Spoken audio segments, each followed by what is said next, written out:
market.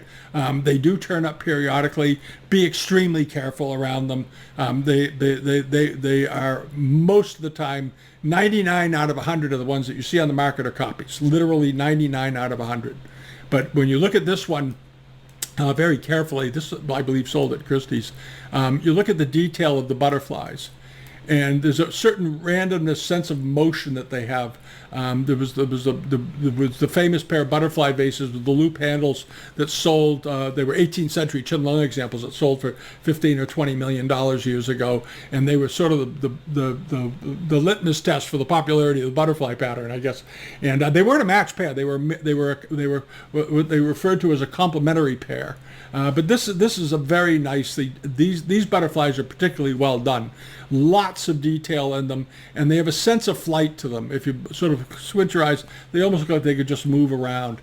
And the newer ones are very stiff and angular looking, and when you look at the butterfly wings themselves, they don't have all the little details you expect to see. So if you encounter one of these, go find one that's been sold that's authentic or is that's in a museum or major auction house, and study the butterflies.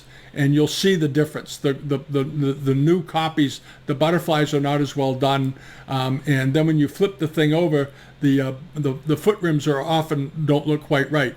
Now here you have it. Here you have the foot on this thing, very nicely done. A couple of minor little iron spots in here. There's a slight grainy texture in the paste because it's not quite as dense as the 18th century paste, but very nicely finished. Super finish on it. The mark, of course, is perfect.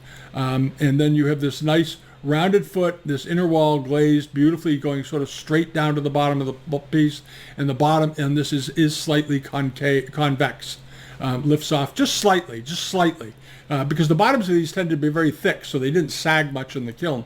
But notice also this very appealing yellow tone on the lap around the bottom. That's also a sign of it. If it gets too lemony, it's usually a copy, but this has a little bit of orange in it, just a hint. And the subtle differences in color are what makes the difference here. And all the colors should be very harmonious. They should all work together, no matter what it is you're looking at. And this is a nice example. Nice example. All right, and then over to this.